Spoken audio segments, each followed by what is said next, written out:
What's going on, y'all? Today we got The Last Choke, the LeBron James documentary event. Let's get into it, man. On June 26, 2003, David Stern stepped to a podium at the theater at Madison Square Garden and made an announcement that would forever change the fabric of NBA history. The Cleveland Cavaliers select LeBron James. And for nearly 20 years since that fateful day, LeBron James has been delivering a non-stop assault they about on to the be NBA, hating on LeBron from this video. ushering in the era of the super team, and destroying you the talking facts, competitive though. balance. But this what I'm saying. This what I be talking about though, y'all. Like, you know what I'm saying, if you gonna tell the story, tell the whole story, my brothers and sisters. Don't be out here telling half the story and shit, telling just the bad parts, you know? Tell a whole story, man. Of the sport, to elevating the flopping game to unparalleled heights, while begging officials to bail him out in series. He telling the whole story though. I can get with it. The biggest staple of his all-time great's legendary career has been his ability to come up the smallest when the lights were at their brightest. And as is so often the case with most immortals, we are left almost in sheer disbelief, wondering if what we just saw really even happened. But following his most recent and predictable high-profile choke job in the Western Conference Finals against the Denver Nuggets, it was this time LeBron's turn to step to a podium and wonder if after 20 years of delighting us with his hilarious failures, this might have been... Come on, he's bugging now. Hilarious failures? Come on, man. A lot to think about, to be honest. And just for me personally, going forward with the game of basketball, a lot to think about. The end of the ride, his final show, The Last Choke. LeBron certainly has been prolific and dazzling with his abilities to crumble in big moments, and it started at a very early age and stage of his NBA career, when in the 2006-2007 season, LeBron, in just his fourth NBA season, would make his first of 10 NBA Finals appearances, and he would not disappoint.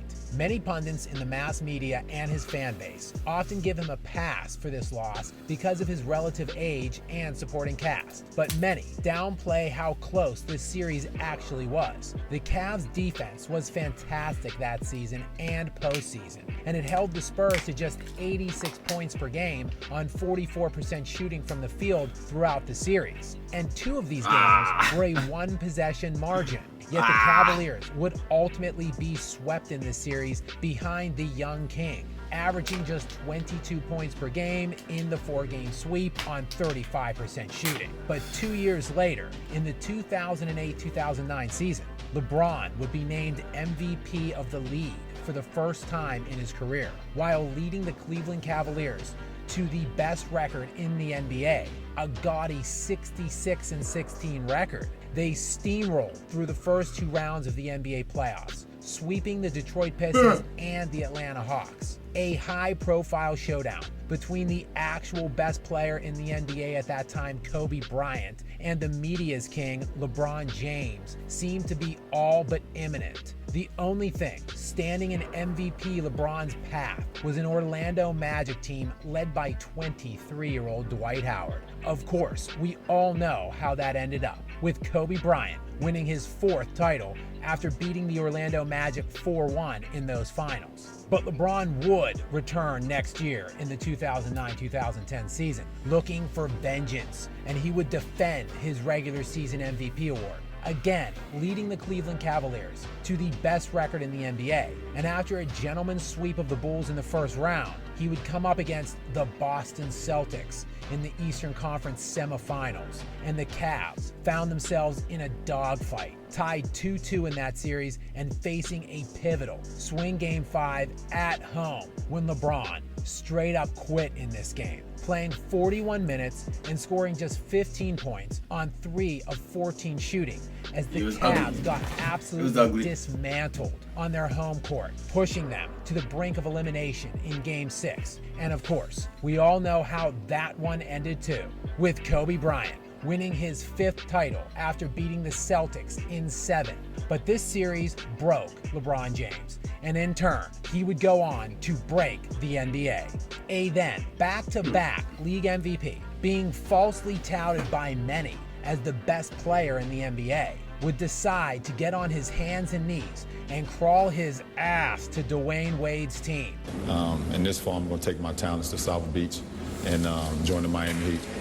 2 top 5 players in the sport joining forces in their prime in a weekend conference, who then recruited Chris Bosh. Bosh, at the time, of course, had played 7 years in Toronto and made 6 All-Star appearances over that time and had a career average of 20 points and 10 rebounds per game. That team was so unfairly stacked, so unbeatable. A then ringless king felt so confident he would proclaim that he and the Heat would win not just a championship, but not 2, not 3, not 4, not 5. You went crazy. Now, Brown went double on this one. I ain't gonna lie. He tweaked. You should have said that. Not 7. What would ensue the following year in the 2011 NBA Finals was a tour de force. Got 7 rings. LeBron's Somebody who magnum went 7 opus with the choke Heat. job, his grand masterpiece. The Heat rolled through the Eastern Conference with a 12-3 record and had a 2-1 lead in the NBA Finals against a severely undermanned Dallas Mavericks team with only 1 All-Star.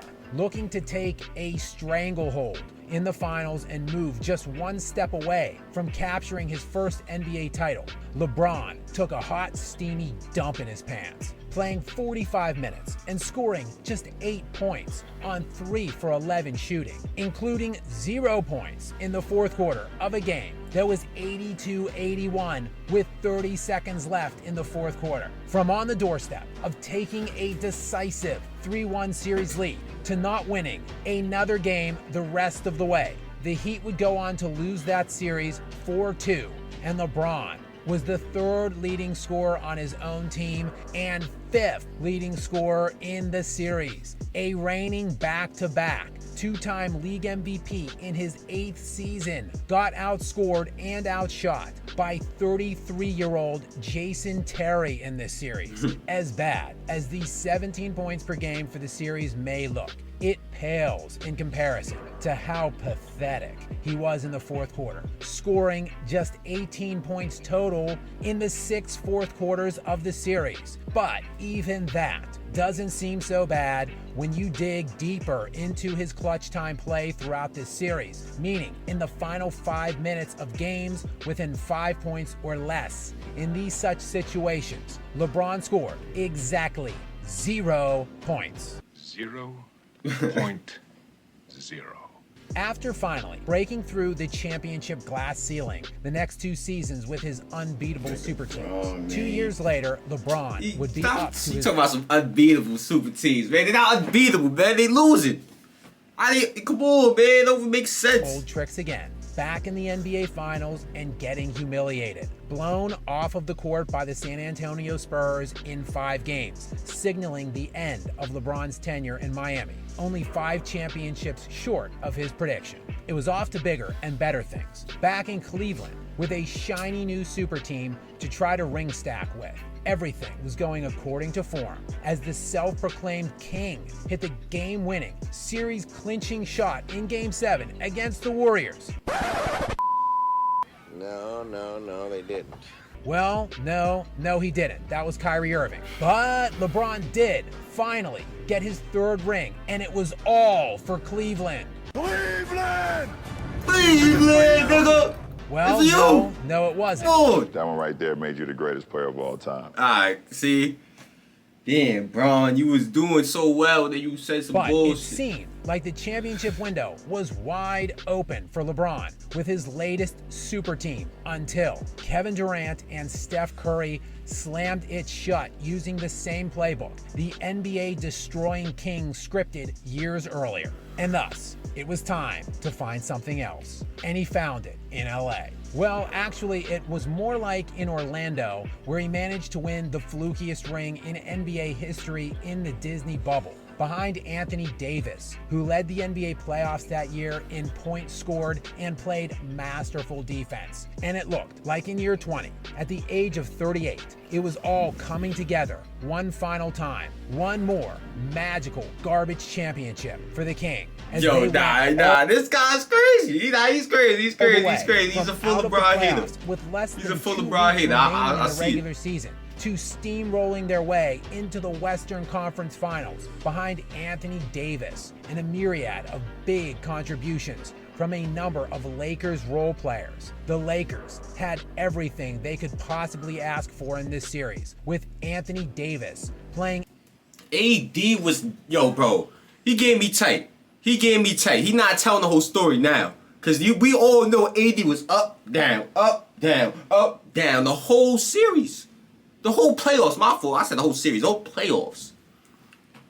Stop it, boy. Like, you can't do that now you just lying. Elite, league best type He was playing, defense, while he was playing great defense. 27 points and he was playing great defense. rebounds per game. It was Austin up, down, Reeves though. Contributed Up, down. 21 Up, points down. per game on Word of bro. 55% shooting. And Rui Hachimura coming off the bench to add great defense of his own, along with 15 points per game on 53% shooting. He's talking about just the series, though. You're not going to talk about the whole playoffs. As all 4 games. Because you know AD was not going crazy the whole playoffs. It was one game would go crazy, next game, trash.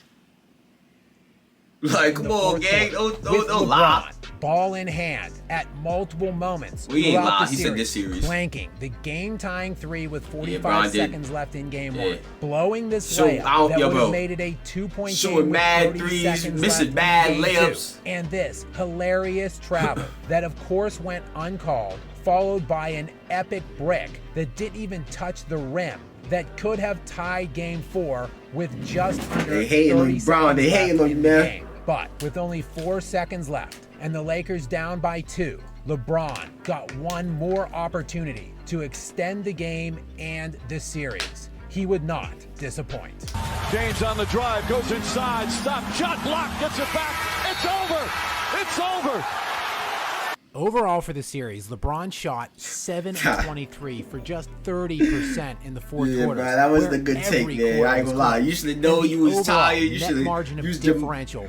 use your IQ right there, bro. Like, come on, gang. You gotta know you're tired. You gotta be a decoy at this point. Alright, I'm gonna act like I'm going to the paint hard. You know what I'm saying? Get the ball. Go to the paint. Dime right to Rui. Right to Rui. He was right there for the drop off. You know what I'm saying? I'm telling you. Was only 24 points for the Or Nuggets. AD. If AD could have only stepped in for the Lakers little mini had or a the little Trey viable Powell. option in clutch time. With the future all of a sudden uncertain, it remains to be seen if this is truly the last moment we will see of LeBron on an NBA court, or if possibly he will recruit another Hall of Famer or two to amass yet another super team this offseason. But if this was truly the last time we see LeBron, he went out doing what he does best and delighting us all one final time. A straight LeBron hate video. Some of you guys probably really enjoyed this one. I don't know, man. It's crazy, man. They got full hate videos for Braun out here, man. This is crazy. This is crazy, bro. Click on the last reaction, like the video, turn on post notifications, and I'm out of here, man. Comment what you want me to react to next, too.